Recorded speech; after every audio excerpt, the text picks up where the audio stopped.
Hello and welcome to Wrestling in Mom's Basement. This is the show for Raw, well not for Raw, but SmackDown's review and 205 Live's review for June 19th. Of course, I'm Patrick Young. This guy to my right is the Heartbreak Kid of the sofa, Joe Renito. Thank you, I've been the Grand Wizard. Mr. Fuji, the sofa, and now the Heartbreak Kid. Yes. Tuesdays, WWE SmackDown told us that 2 days after Money in the Bank is Rusev Day.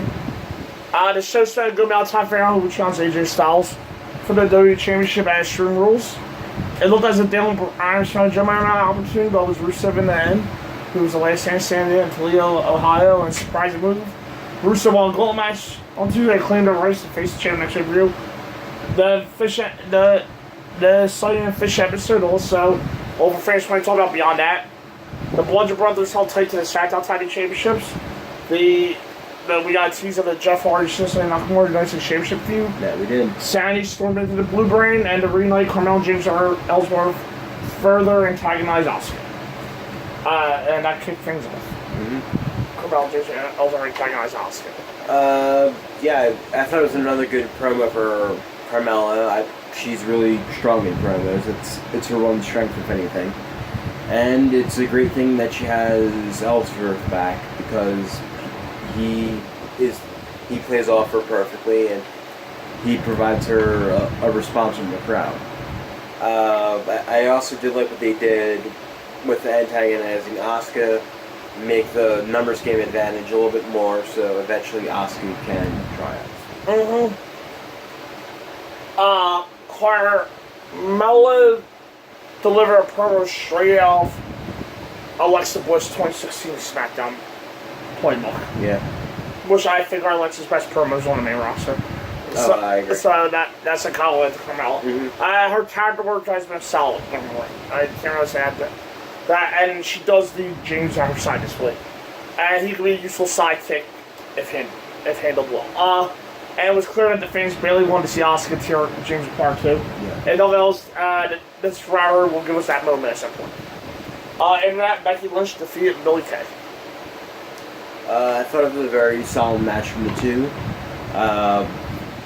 Becky continuing her role, which I do like seeing.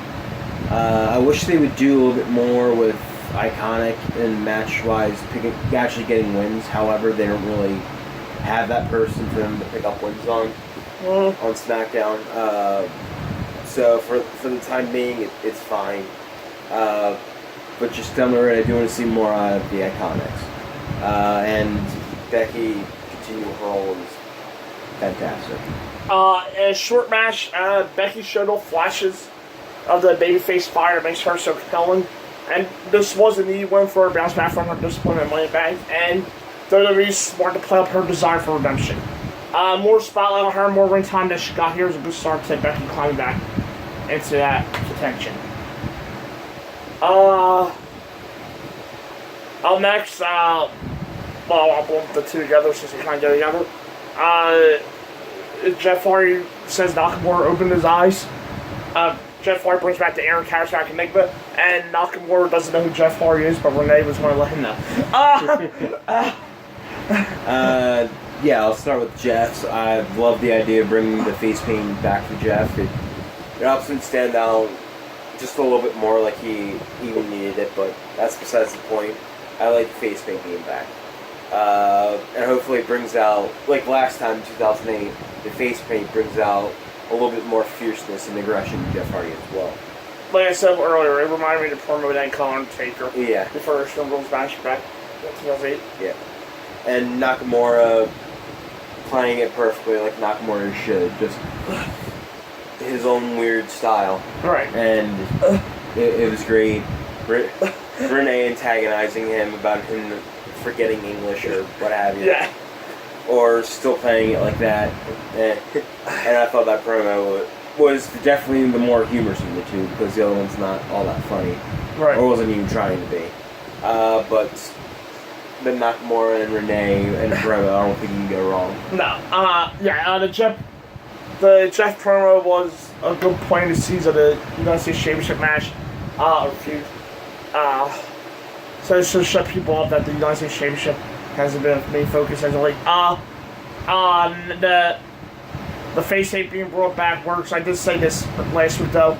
I think Nakamura will be the one to bring that side back out, just because of their lack of a better word for both of their kookiness. Yeah. For both of their quirks, so I am definitely looking forward to how they do handle this, because promo-wise, in-ring wise, might not be the strongest, but these kind of promos with Jeff work out better. Yeah. Nakamura, Renee just needs to let the guy go. He's not an American citizen, so he doesn't understand English. I mean, I thought that was very racist. I know. Well, he was like, who? And she was like, Jeff Hardy! I'm like, that was just disrespectful. Yes. I love Renee. She's the best interviewer they've ever had. And then you told her there was no reason to shout. Yeah, no. There wasn't. But still very fun promo for Nakamura. Jeff's very good serious promo. Yeah. After that, Sandy debuted and Chaos on the Usos.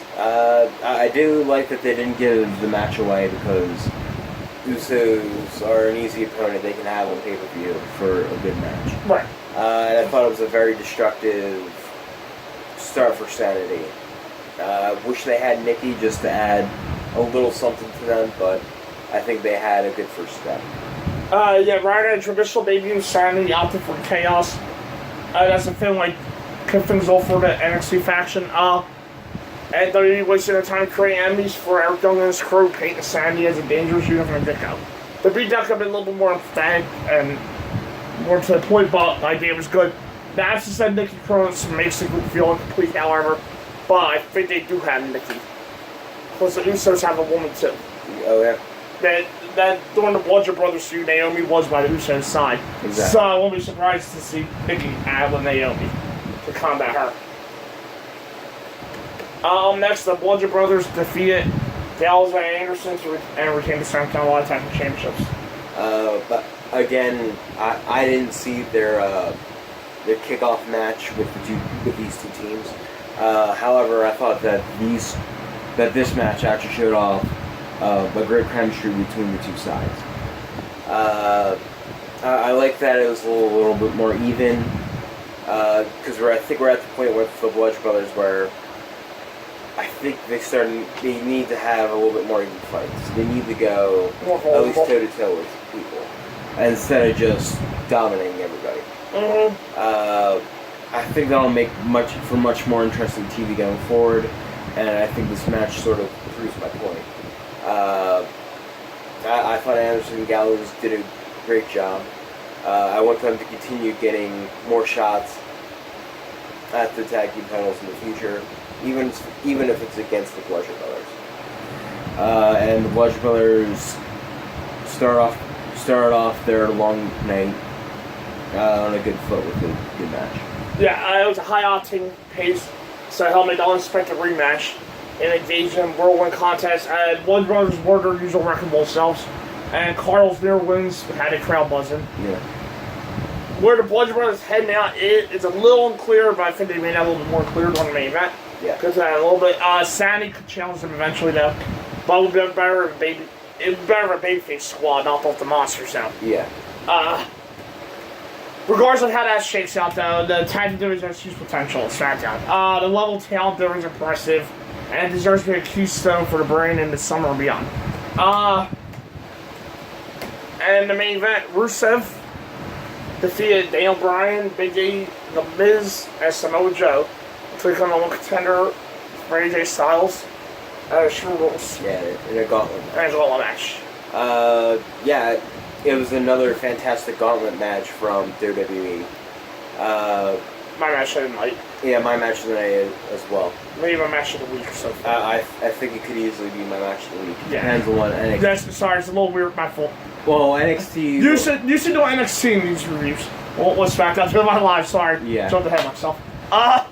Couldn't tell you.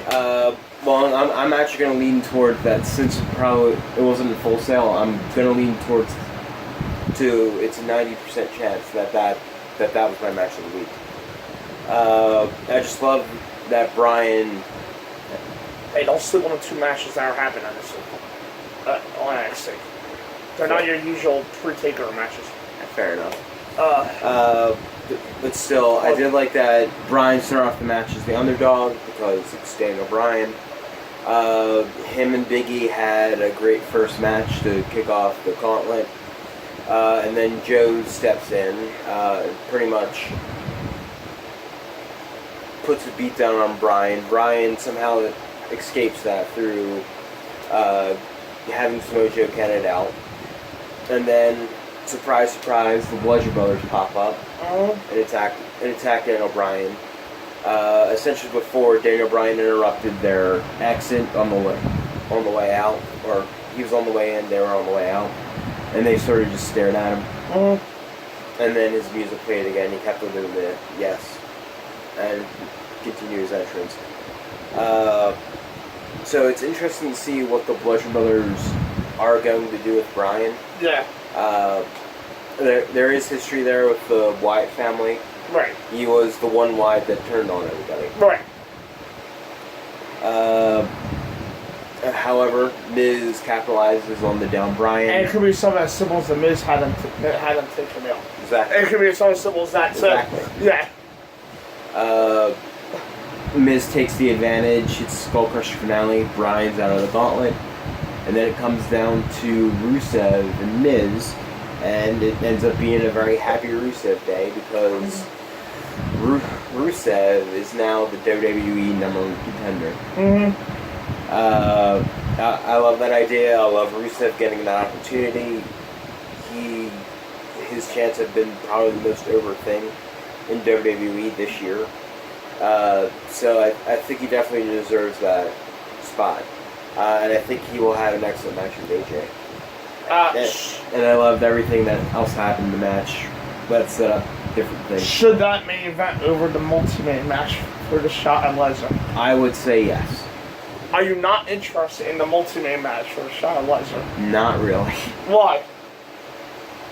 Because I don't think my favorite picks are gonna win the match. Wait, you had picks of the match? I thought there's only 2 people in it. No, my favorite picks, meaning like Seth for Finn, Seth, Drew. I don't think they're gonna be added in. You think it's Roman or Bob? Probably. What do you call him, Bob?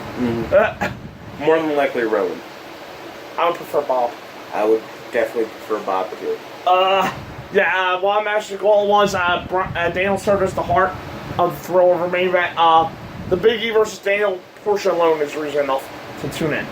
The Bludgeon Brothers presence might be strange on the surface. When they plays good, that's where that was interesting.